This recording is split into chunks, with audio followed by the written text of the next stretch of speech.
नमस्कार, आप देख रहे हैं प्राइम न्यूज और मैं हूं आपके साथ आलोक शुक्ला। छत्तीसगढ़ प्राइम में आप सबका स्वागत है। बस्तर में कोरोना की रोकथाम के लिए प्रशासन अलर्ट मोड पर आ चुका है। शहर में वैक्सीनेशन का काम लगातार जारी है और इसी के चलते शहर के 6 सेंटरों में 18 से 44 साल के लोगों का टीकाकरण किया जाना है, जिसे ध्यान में रखते हुए आला अधिकारियों की टीम ने 6 सेंटरों का मुआयना करते हुए जवानों को दिशा निर्देश दे दिए हैं। अधिकारियों ने वैक्सीनेशन सेंटर का यहां पर जायजा लिया। अधिकारियों ने 6 वैक्सीनेशन सेंटरों का मुआयना भी किया है और 18 से 44 साल के लोगों का यहां पर टीकाकरण किया जाएगा।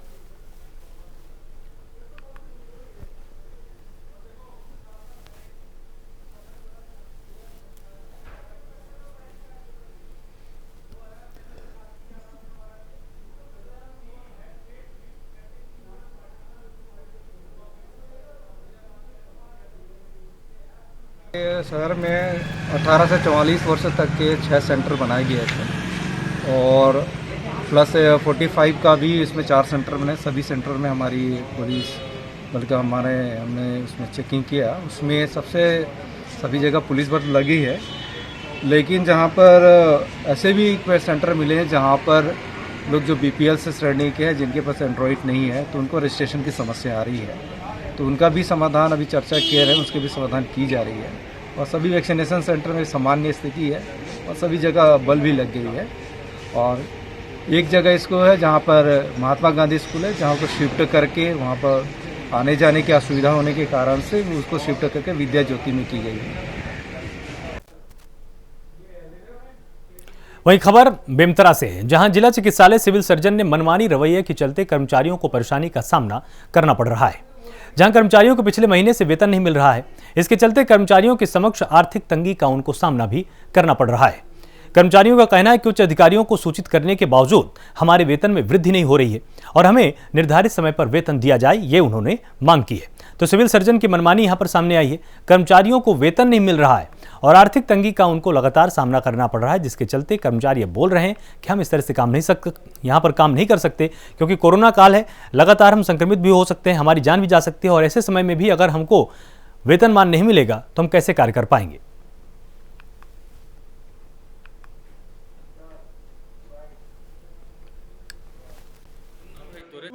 ती के तरफ से जो लगे हुए थे कर्मचारी, जो 20 कर्मचारी का वेतन लगातार रोका जा रहा है। और अभी देखें तो कोरोना वैश्विक महामारी में अहम भूमिका स्वास्थ्य विभाग की रही है। अपने जान को जोखिम में डाल करके कोरोना वॉरियर्स बन करके इन्होंने अपने ड्यूटी को बखूबी निभाया, लेकिन गवर्नमेंट की तरफ से वेतन नहीं मिलने पर इनके परिवार के सामने भूखों मरने का नौबत आ चुका है। आइए इनसे पूछते क्या समस्या हो रही है आप लोगों को। पता कितने दिन का वेतन रुका है आपका? 1 महीने का रुका है, हर महीना लेट से आ रहा है तनख्वाह। इसके शिकायत आप कहाँ किन से की? कलेक्टर ऑफिस में दे दिए थे, जानकारी शिकायत किए थे वहाँ, तब जाके अगले महीने का तनख्वाह डला था। समस्या का वही है, पेमेंट का जो भी मिला नहीं है अभी तक। लेटर दे रहे हैं, कलेक्टर ऑफिस में दिए हैं और शराब प्रबंधक को दिए हैं लेटर, उसमें भी कुछ हुआ नहीं है। मैडम रुकवा दी है पेमेंट को, बैंक वाले ऐसा बताएं। देखिए, वेतन रोकवाने के बाद में इनको क्या समस्या हो रही है, इनके सामने इनके परिवार भूखों मरने का नौबत आ चुका है। जिला संवाददाता प्राइम न्यूज से योगेश सिंह राजपूत, बेमेतरा। बलरामपुर के NSUI राष्ट्रीय संयोजक प्रतीक सिंह के नेतृत्व में निःशुल्क एम्बुलेंस सेवा रामानुजगंज में शुरू की गई है। एम्बुलेंस सेवा कोविड संक्रमित मरीजों को कोविड केयर हॉस्पिटल लाने और ले जाने का काम करेगी। साथ ही जब तक ये महामारी चलेगी तब तक NSUI की एम्बुलेंस सेवा लगातार जारी रहेगी। ये सेवा पूरी तरह से निःशुल्क है। इसके लिए ग्रामीणों को किसी प्रकार का कोई शुल्क देने की जरूरत नहीं है।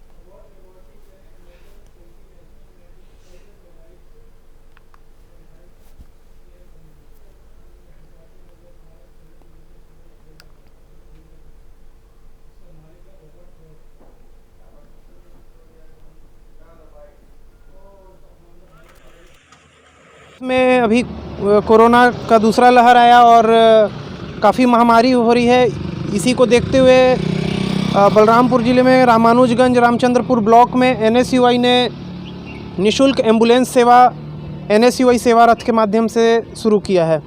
हमारा रामानुजगंज नगर पंचायत और आसपास के 25 किलोमीटर के रेंज में जितने भी ग्राम पंचायत आते हैं, वहाँ तक हमारी NSUI सेवा रथ का निःशुल्क एम्बुलेंस का सेवा जारी रहेगा।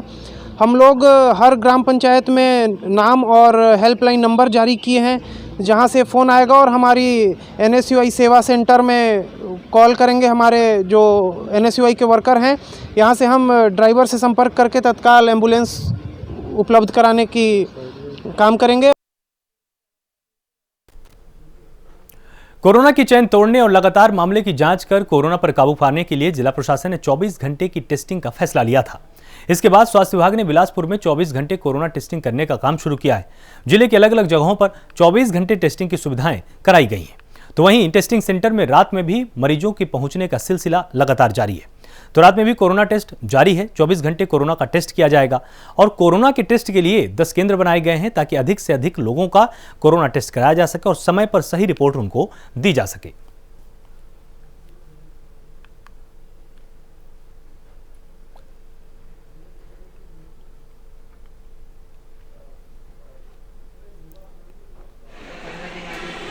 अब अभी तो 24/7 चालू कर दिया गया है और हमारे यहाँ सभी की ड्यूटी भी लगा दी गई है ना। और उसमें क्या है कि शिफ्ट वाइज ड्यूटी लगाई गई है, जिससे मरीज लोग को काफ़ी सुविधा मिली है। और रात को भी ड्यूटी में रहते हैं हमारे कर्मचारी, और रात में भी इमरजेंसी पेशेंट जो है कम से कम 4-5 डेली आ रहे हैं। और 10 बजे तक तो वैसे भी रात को चलता ही है लगातार। कितना टीम का स्टाफ है जो रात में ड्यूटी करता है? रात में तो 2 ही हैं। अभी 8 से सवेरे 8 बजे तक जो है 2 लोग को लगाई गई है। लखनपुर पुलिस ने 7 टन कोयले को गुमगरा इलाके के खाला पार से बरामद कर लिया है।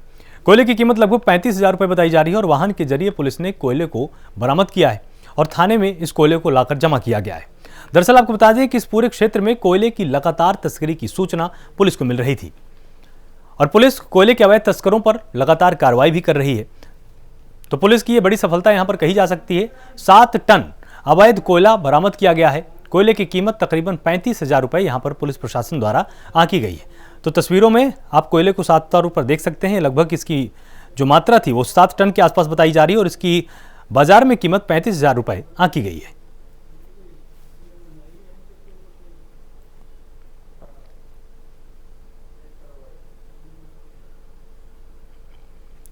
वहीं खबर बिलासपुर से, जहां कोर्ट के आदेश के बाद भी विभागीय जांच का निराकरण नहीं करने पर हाईकोर्ट ने पुलिस महानिदेशक को अवमानना का नोटिस जारी कर जवाब मांगा है। बता दें कि धमतरी निवासी retired sub inspector PR Sahu के खिलाफ गृह विभाग ने एक शिकायत कर विभागीय जांच कराई थी और इसके खिलाफ याचिकाकर्ता ने पुलिस महानिदेशक के पास अपील की थी, लेकिन इस पर कोई विचार नहीं किया गया। इसके बाद हाईकोर्ट में याचिका पेश की गई थी, जिस पर कोर्ट ने DGP और शासन को 90 दिनों के अंदर पेंशन मामले और जांच का निराकरण करने का निर्देश दिया था। यह अवधि बीत जाने पर भी कोई राहत नहीं मिलने पर याचिकाकर्ता ने DGP के खिलाफ अवमानना की याचिका दायर की थी। इस पर सुनवाई करते हुए हाईकोर्ट ने पुलिस महानिदेशक को अवमानना का नोटिस जारी कर जवाब मांगा है।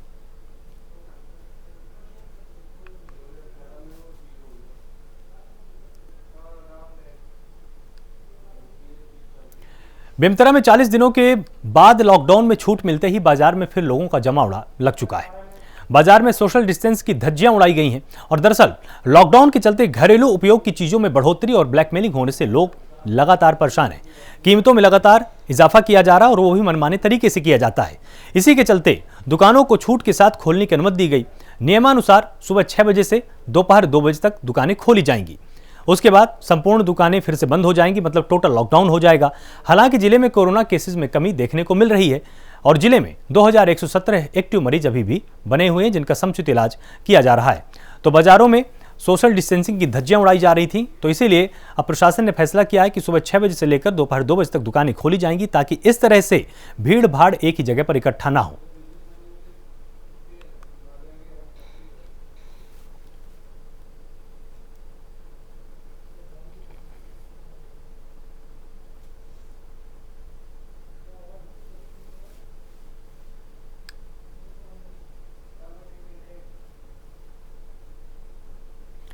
वहीं जांजगीर चांपा के 7 नवीन कोविड केयर सेंटरों में से पामगढ़ के नवीन कोविड केयर सेंटर का DM और SP ने निरीक्षण किया है और स्वास्थ्य विभाग को तत्काल कोविड केयर सेंटर को प्रारंभ करने के निर्देश दिए गए हैं।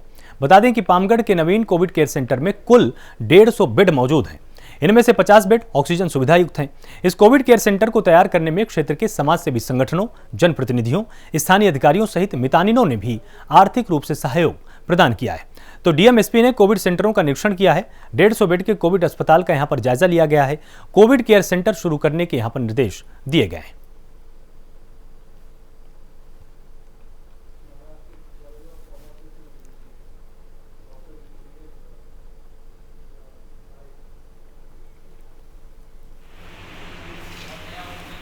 मंत्री जी के द्वारा जो है पामगढ़ के 150 बिस्तरी कोविड केयर सेंटर का उद्घाटन किया गया है और इस सेंटर को बनाने में क्षेत्र के समस्त जनप्रतिनिधिगण, ब्लॉक के समस्त अधिकारीगण, कर्मचारीगण, विभिन्न सामाजिक संगठन, मितानिन संघ सभी ने जो है अपना जो है सहयोग प्रदान किया था।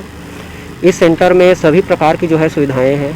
पानी के लिए हमने जो है आरओ लगाए हुए हैं, सभी रूम से कूलर्स लगाए हैं, मनोरंजन के लिए टीवी लगा हुआ है। इसमें 50 जो ऑक्सीजन कंसंट्रेटर लगे हैं और कुछ हमारे पास जो है जंबो सिलेंडर है जिसके माध्यम से हम पेशेंट को ऑक्सीजन भी देंगे। 24 आवर जो है बिजली व्यवस्था सुनिश्चित करने के लिए जो है 125 kVA का यहाँ पर जनरेटर भी लगा हुआ है। तो ये एक सर्व सुविधा युक्त कोविड सेंटर है और जिस प्रकार से लोगों का सहयोग मिला है, हमें पूर्ण रूप से विश्वास है कि हम आगे इस कोरोना से जो जंग है उसको निश्चित रूप से जीतेंगे। में बहुत अच्छी व्यवस्था है। 150 बेड मतलब ये बहुत बड़ा हॉस्पिटल का शुभारंभ हो रहा है और इसमें सभी सुविधाएं मौजूद हैं। इसमें 50 कंसंट्रेटर और मतलब 50 ऑक्सीजनेटेड बेड उपलब्ध हैं। इसके अलावा यहाँ पे सभी रूम में एसी भी लगे हुए हैं, कूलर लगे हुए हैं और सभी दवाइयों की पर्याप्त व्यवस्था है, डॉक्टर के रहने की पर्याप्त व्यवस्था है। तो सभी तरीके से यहाँ पर मनोरंजन की काफ़ी सुविधा है, टीवी भी सभी लगे हुए हैं, सभी चीज़ें हैं यहाँ पर, तो बहुत ही अच्छी व्यवस्था है। अंबिकापुर के गांधीनगर में पुलिस ने प्रतिबंधित दवा की पेटी सहित 3 तस्कर में से 2 तस्करों को गिरफ्तार कर लिया है और एक तस्कर मौके से फरार हो चुका है। दरअसल इन दिनों लॉकडाउन का फायदा उठाकर तस्कर नशीली दवाओं को खपाने में सक्रिय हैं। वहीं मुखबिर की सूचना पर पुलिस ने नाकाबंदी कर तस्करों को एक स्कूटी और कार समेत कोरेक्स की सीसी सहित पकड़ लिया है। आपको बताएं कि पुलिस ने इनको गिरफ्तार भी किया है और जेल भेज दिया है। तो प्रतिबंधित दवा के साथ 2 तस्करों को गिरफ्तार किया गया है। इनके पास कोरेक्स के तमाम सिरप पाए गए हैं। प्रतिबंधित दवा के साथ इनको गिरफ्तार किया गया है और एक तस्कर मौके से फरार भी हो गया है।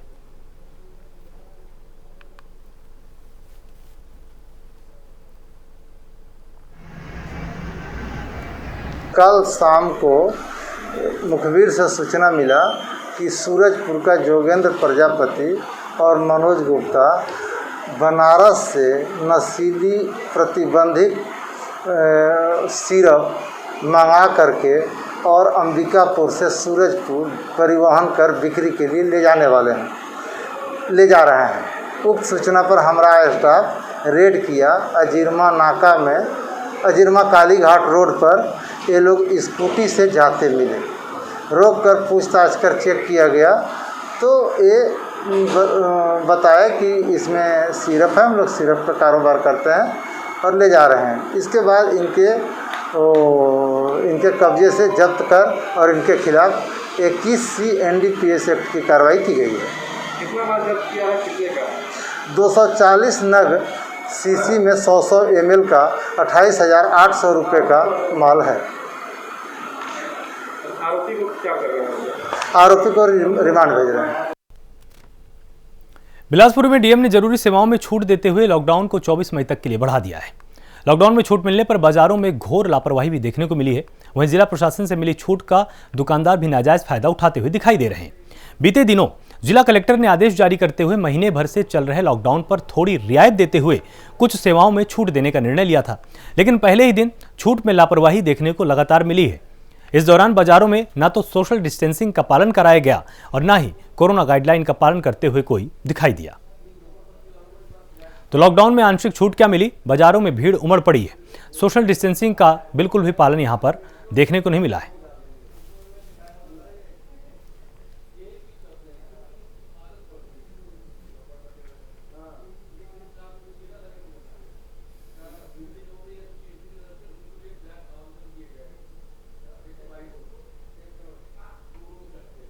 वहीं राजनांदगांव में होम डिलीवरी के नाम पर चौक चौराहों में शराब बेचे जाने का मामला सामने आया है। इस पर आबकारी विभाग ने बड़ी कार्रवाई करते हुए 4 कर्मचारियों को बर्खास्त किया है। दरअसल विभाग के कुछ कर्मचारी खुलेआम शराब की कालाबाजारी कर रहे थे। इसके बाद आबकारी विभाग ने अपना हंटर चलाया। आपको बता दें कि प्रदेश की सरकार की योजना के तहत लॉकडाउन में शराब की होम डिलीवरी की छूट दी गई थी, लेकिन शराब की दुकान से जुड़े कर्मचारी घर तक शराब न पहुंचाकर चौक चौराहों में ही लोगों को बुलाकर ब्लैक में शराब बेच रहे हैं। आबकारी विभाग ने जानकारी देते हुए बताया कि नियम के तहत ऑनलाइन शराब बुकिंग के बाद घर पहुंचाने की सुविधा दी जानी है, लेकिन कर्मचारियों ने अपनी मनमानी करते हुए शराब की डिलीवरी लोगों के घर तक न करके बाजार में ही बेचनी शुरू कर दी।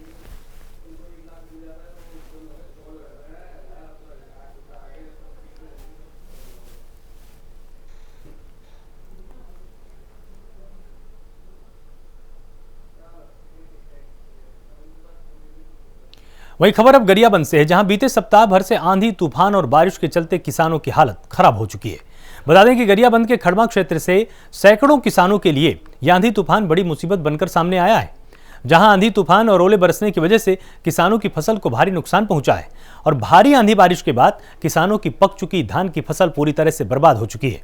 वहीं किसानों ने प्रशासन से मुआवजे की मांग की है। आंधी बारिश के चलते फसल खराब हुई है, किसानों को भारी नुकसान यहां पर हुआ है। प्रशासन से मुआवजे की यहां पर मांग भी की गई है।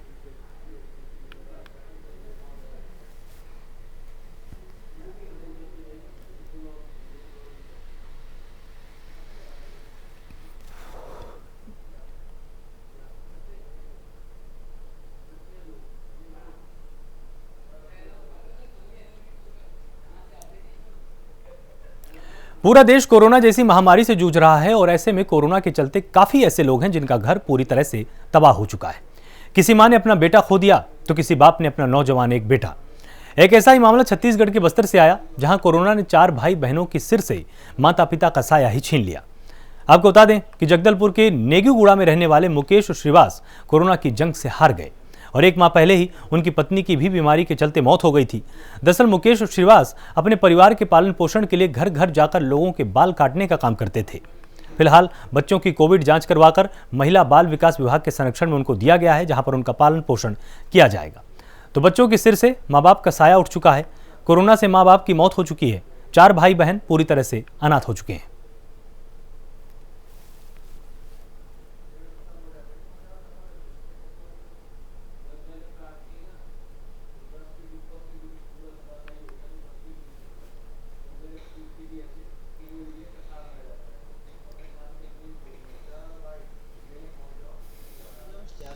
पल्ली नाका गांव में जो है 4 बच्चे हैं जिनके माता पिता की कोरोना संक्रमण के कारण जो है वो मृत्यु हो गई थी, जिसके पास विभाग के जो आंगनवाड़ी कार्यकर्ता और सुपरवाइजर्स हैं उनके माध्यम से जैसी जानकारी मिली तो आज टीम जो है वो मौके पर पहुंची है और बच्चों का कोविड टेस्ट कराया जा रहा है। बच्चों का रिपोर्ट आना भी शेष है कि बच्चे पॉजिटिव है नहीं, अभी जानकारी नहीं हुई है।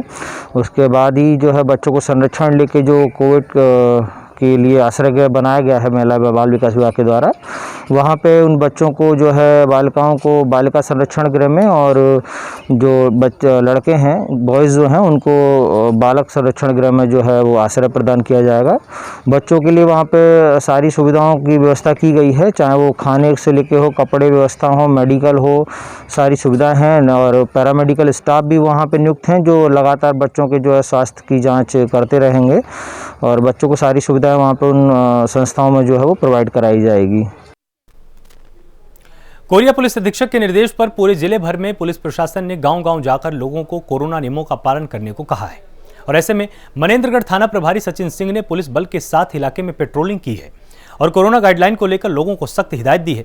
साथ ही जो नियमों का उल्लंघन कर रहे हैं उन पर पुलिस सख्त कार्रवाई भी लगातार कर रही है। तो एसपी के आदेश पर जागरूकता रैली निकाली गई। पुलिस ने लोगों को यहां पर जागरूक किया है। कोरोना गाइडलाइन पालन की अपील की गई है। उल्लंघन करने पर सख्त कार्रवाई की जाएगी।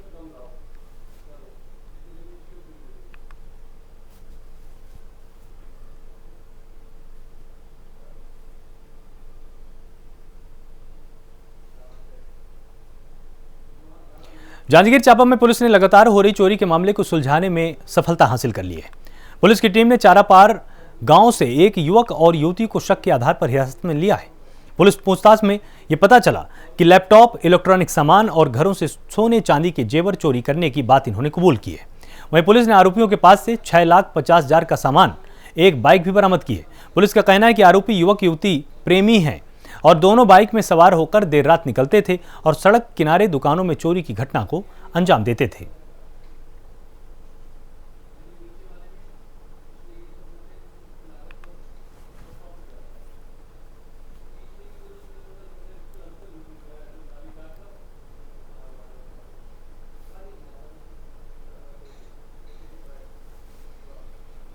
चांपा में विगत 2-3 महीनों से चोरी की वारदात लगातार बढ़ रही थी, जिसमें कड़ाई से निर्देश देते हुए पुलिस अधीक्षक महोदय फाजिल माथुर के द्वारा निर्देश दिया गया था, जिसमें अलग अलग टीम गठित कर इन चोरी के वारदातों के पता तलाश किया जा रहा था।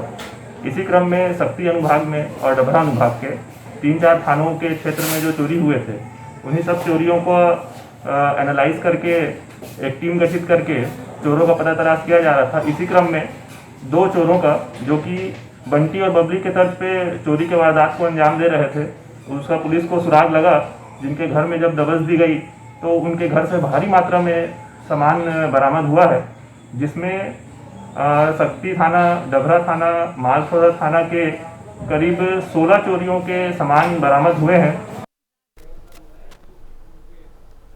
वहीं सरगुजा जिले में कोरोना वायरस का लगातार कहर जारी है। कोरोना के बढ़ते मामलों के बीच लोगों में दहशत का माहौल है। लोग अपने घरों से निकलने में डर रहे हैं। हालात को देखते हुए डीएम ने 31 मई तक पूर्ण लॉकडाउन घोषित कर दिया है। लॉकडाउन के दौरान कुछ दुकानों को छूट भी दी गई है। और बता दें कि जिले में अब तक 27,909 कोरोना संक्रमित हो चुके हैं और 213 लोग अपनी जान गंवा चुके हैं।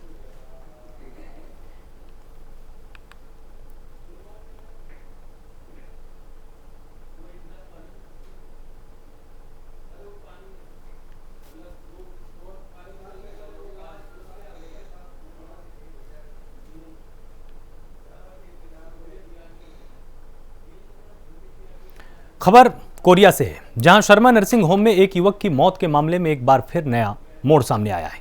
जहां पर डॉक्टर राकेश शर्मा ने प्रेस वार्ता कर अपने और अपने निजी अस्पताल पर लगे सारे आरोपों को बेबुनियाद बता दिया है। शर्मा नर्सिंग होम के संचालक ने प्रेस कॉन्फ्रेंस कर कहा कि जिला प्रशासन बदनीयती से उनके खिलाफ कार्रवाई कर रहा है। बता दें कि जिला मुख्यालय बैकुंठपुर शर्मा नर्सिंग होम में एक युवक की मौत हो गई थी, जिसके बाद कोरोना पॉजिटिव होने की बात सामने आई। इस मामले में मुख्य चिकित्सा और स्वास्थ्य अधिकारी ने निजी नर्सिंग होम संचालक को इस मामले में कारण बताओ नोटिस जारी किया और 3 घंटे बाद ही कलेक्टर कोरिया ने मामले को लेकर दंडाधिकारी को जांच के आदेश दिए थे।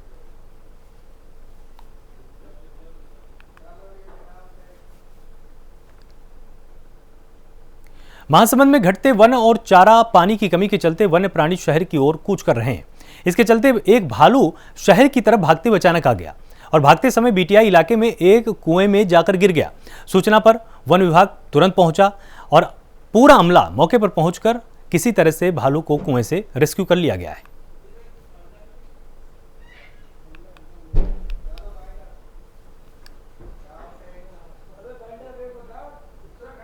छत्तीसगढ़ प्राइम में फिलहाल इतना ही। आप लगातार जुड़े रहिए प्राइम न्यूज के साथ। नमस्कार।